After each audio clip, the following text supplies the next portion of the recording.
E aí, pessoal? Prontos para mais um mergulho profundo? Hoje a gente vai se aventurar num tema que, vamos combinar, é de arrepiar. Projeção astral. Ah, essa aí daquelas que deixa todo mundo curioso, né? Demais. E vocês mandaram imitar coisa pra gente. Artigos, pesquisas, histórias de arrepiar. É material que não acaba mais. Mas calma, a gente vai organizar tudo isso para você com os pontos mais importantes, as curiosidades e, claro, as melhores histórias. Bora lá. Primeiro, vamos combinar o básico, né? A gente tem experiência fora do corpo, projeção astral e autoscopia. Uhum. Parece tudo a mesma coisa, mas qual que é a diferença? A galera usa esses termos como se fossem a mesma coisa, mas na real tem uns detalhes diferentes. Experiência fora do corpo é o termo mais geral, qualquer sensação de estar fora do corpo físico, sacou? Tipo um guarda-chuva. E a projeção astral seria? Isso. Um tipo específico de experiência fora do corpo, só que com um toque mais, digamos, místico. Entendi. E a autoscopia? Hum. Onde ela entra nessa história? Autoscopia é o termo científico para ver a si mesmo. E tanto a experiência fora do corpo quanto a projeção astral podem ser consideradas tipos de autoscopia. Aí tem a autoscopia patológica, que pode ter a ver com problemas neurológicos ou psiquiátricos. Mas hoje a gente não vai para esse caminho, tá? Combinado. A autoscopia patológica fica para outro dia. Vamos focar na experiência fora do corpo, na projeção astral e em como elas acontecem. Falando nisso, você já ouviu falar do Silvan Muldoon? Ah, o Muldoon, figuraça. Um dos pioneiros na pesquisa de experiências fora do corpo, e ele usava um método, digamos, bem peculiar para induzir essas experiências. Eu li sobre isso. Ele deixava o braço pendurado para fora da cama e quando o braço caía durante o sono, ele acordava e tentava induzir a experiência fora do corpo. Criativo, né? Total. É como usar o próprio corpo como um gatilho para entrar nesse estado alterado de consciência.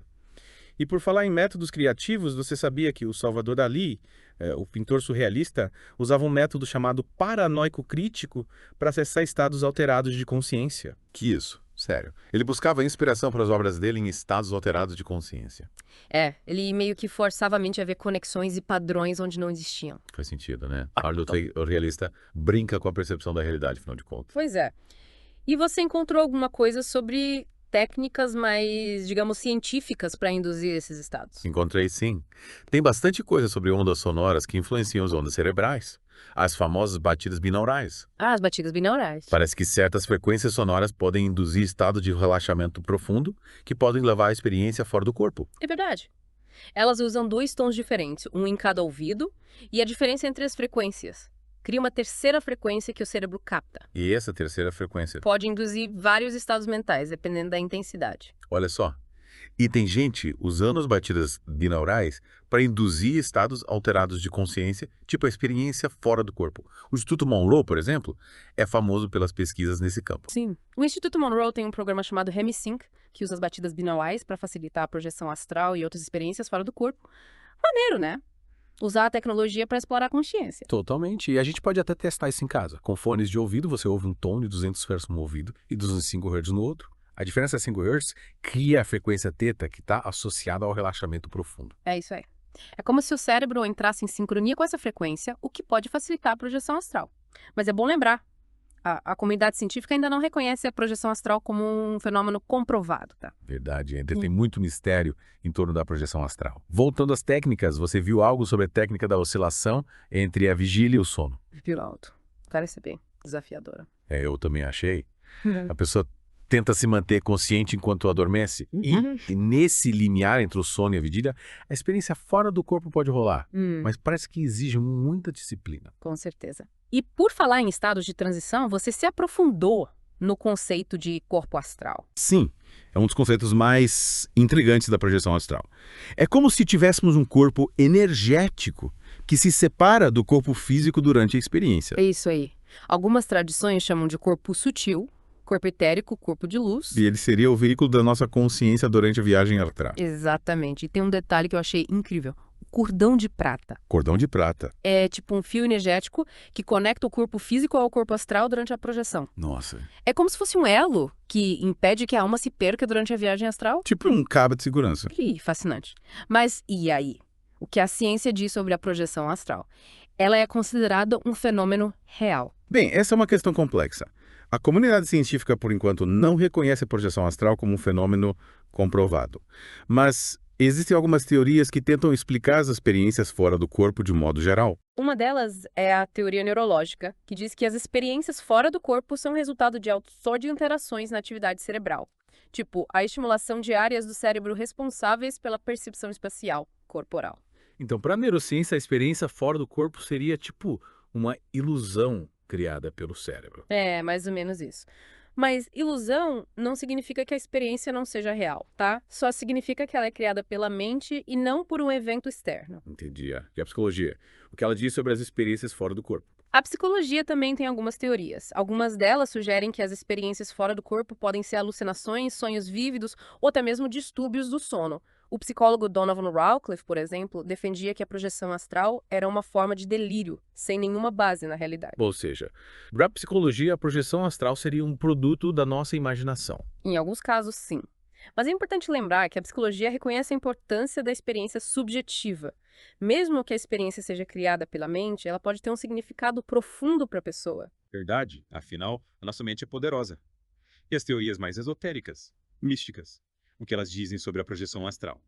As teorias esotéricas, tipo ocultismo, defendem que a projeção astral é uma experiência real, na qual a consciência se separa do corpo físico e viaja para outras dimensões da realidade. Nossa. E tem todo um sistema de crenças em torno disso. O Aleister Crowley, por exemplo, falava sobre a criação de um corpo de luz para a projeção astral. Um corpo de luz. Ele via a experiência como uma forma de expansão da consciência e contato com planos superiores de existência. Caramba. Então a gente tem a neurociência, a psicologia, o ocultismo, cada um com sua interpretação da projeção astral. Pois é, a projeção astral é um tema que intriga a humanidade há muito tempo e cada área do conhecimento tem sua forma de entender. O importante é ter a mente aberta. Concordo. E já que estamos falando em explorar diferentes perspectivas, que tal a gente dar uma olhada em como a projeção astral se manifesta em culturas diferentes? Bora lá. A projeção astral, ou ideias parecidas, aparecem em várias culturas. No Japão, por exemplo, tem a crença no Ikirishi, um espírito vingativo que sai do corpo para fazer mal a alguém. Que medo, tipo um fantasma. Isso. É como se fosse uma projeção astral negativa. E essa crença no Ikirishi está ligada a crenças mais amplas sobre a alma, a morte na cultura japonesa. Interessante. E tem algum exemplo mais positivo em outras culturas? Tem sim. Na Bíblia, por exemplo, tem a história do rei Salomão, que teria usado Teiaward para transportar o trono da rainha de Sabá instantaneamente. Alguns estudiosos interpretam essa passagem como um exemplo de viagem astral. Caramba. O rei Salomão usou a projeção astral para fazer mágica. É uma interpretação. Nossa. Mas, brincadeiras à parte, essa história mostra como a crença na projeção astral está presente em várias culturas. Realmente, a projeção astral nos leva a questionar tudo que a gente acha que sabe sobre o mundo. Com certeza. E essa capacidade de nos fazer questionar, de nos levar além dos limites da nossa percepção que torna a projeção astral tão fascinante. Concordo. Mas antes da gente se aprofundar mais nesse universo fascinante, acho que a gente precisa dar uma pausa para organizar as ideias. Boa ideia, já vimos bastante coisa até agora. Na próxima parte, a gente explora as técnicas de projeção astral, os planos astrais e as experiências que a gente pode ter nesse reino misterioso. Combinado. Então, até a próxima. Exploradores Astrais. E aí, exploradores astrais, prontos para voltar para nossa aventura? Prontíssima.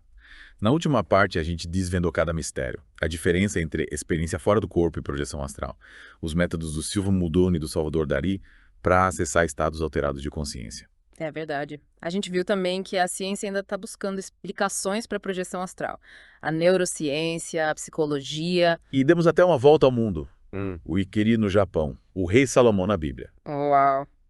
Uma verdadeira viagem. E por falar em viagem, É. acho que agora é a hora da gente se aprofundar nas técnicas de projeção astral. No finalzinho da última parte, você falou da técnica do cordão de prata. Pode explicar melhor como ela funciona? Claro. Essa é uma das técnicas mais clássicas, digamos assim. A ideia é visualizar um cordão energético que conecta o corpo físico ao corpo astral durante a projeção. É como se fosse um cabo de segurança, sabe? Garantindo que a consciência volte para o corpo físico depois da viagem astral. Interessante. Mas como a gente visualiza esse cordão? É só fechar os olhos e imaginar. Calma, não é tão simples assim. A técnica do cordão de prata exige concentração, relaxamento e visualização. Primeiro, você precisa achar um lugar tranquilo, confortável, deitar e relaxar o corpo. Aí você começa a visualizar um fio prateado que sai do topo da sua cabeça, no chakra coronário, e se conecta ao seu corpo físico. Você se concentra nesse cordão. Imagina ele se estendendo, te puxando para fora do corpo. Nossa, vai ser meio complicado. E se eu me distrair o cordão? Se romper? Relaxa. Isso é uma preocupação comum, mas Segundo a tradição, o cordão de prata é bem resistente. Mas, mesmo que você se distraia, a tendência natural da consciência é voltar para o corpo físico. Ufa, que alívio! Mas e se eu não conseguir visualizar um cordão de prata? Tem outras técnicas. Claro! Existem várias outras técnicas, cada uma com suas particularidades. A técnica do cordão de prata é só uma delas. Tem gente que prefere a técnica da rotação, por exemplo. Técnica da rotação. Parece nome de golpe de judô. É mais tranquilo que um golpe de judô. Na técnica da rotação, a pessoa visualiza o corpo astral girando em torno do eixo vertical, como se estivesse num carrossel. Aí, conforme a rotação fica mais intensa, a pessoa sente o corpo astral se desprendendo do corpo físico. Interessante. Mas, confesso que prefiro técnicas mais visuais. Ah, entendi. E aí você falou da técnica da visualização, né? Como ela funciona. Nessa técnica, a pessoa se concentra numa imagem mental específica, tipo um lugar que quer visitar no plano astral, ou um portal que leva para outras dimensões. É como se a pessoa criasse um filme mental e, através da força da visualização, projetasse a consciência para o local desejado. Nossa. Tipo... Teletransporte mental. Em certo sentido, sim.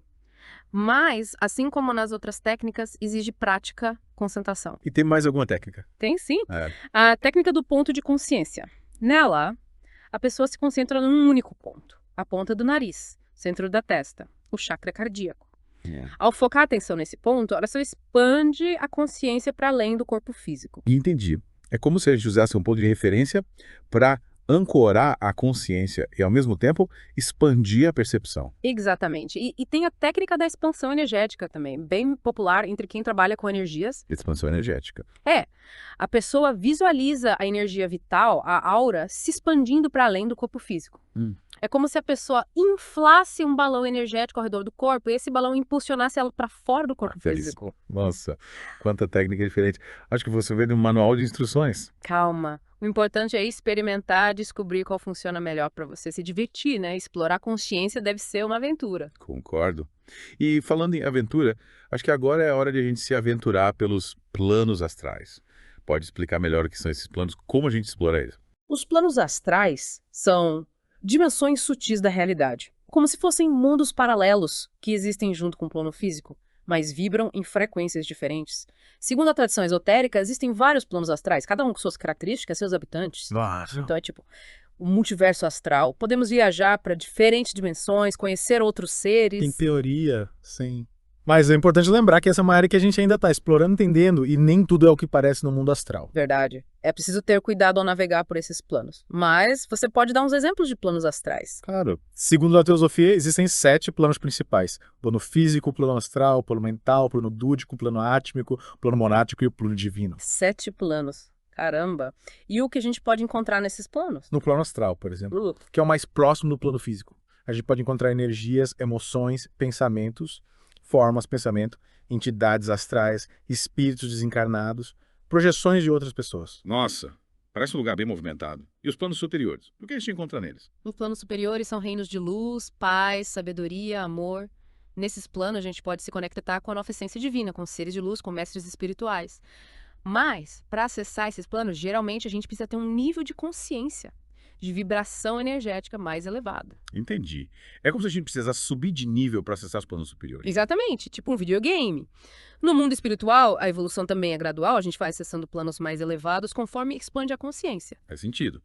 Mas, voltando ao plano astral, sempre que a gente pode encontrar entidades astrais. Quem são essas entidades? Como a gente interage com elas? As entidades astrais são seres que habitam os planos astrais. Elas podem ser benignas ou maléficas. Algumas são espíritos desencarnados, outras são elementais da natureza, outras ainda são seres de luz ou de trevas. Nossa. E como a gente sabe se uma entidade astral é do bem ou do mal? Essa é a parte mais desafiadora.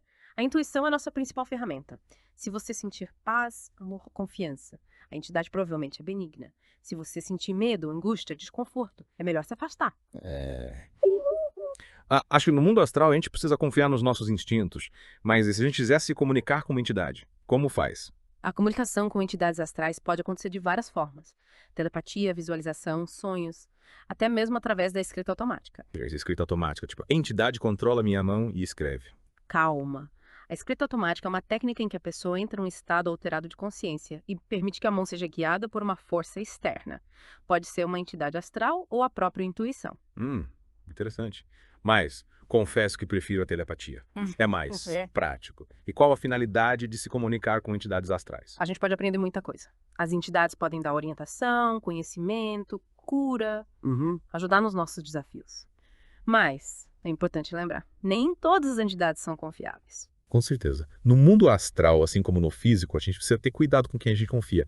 E você falou que a projeção astral pode ser usada para cura energética, né? Como funciona a cura astral. A cura astral usa a energia do corpo astral para harmonizar e equilibrar o corpo energético da pessoa que está sendo curada. Durante a projeção astral, o curador pode visualizar energias de cura sendo enviadas para a pessoa, ou pode até se aproximar do corpo astral da pessoa e realizar a cura diretamente. Nossa, parece coisa de ficção científica. Pois é, mas se a gente acredita que a energia é real, faz sentido usar a energia do corpo astral para curar. É verdade.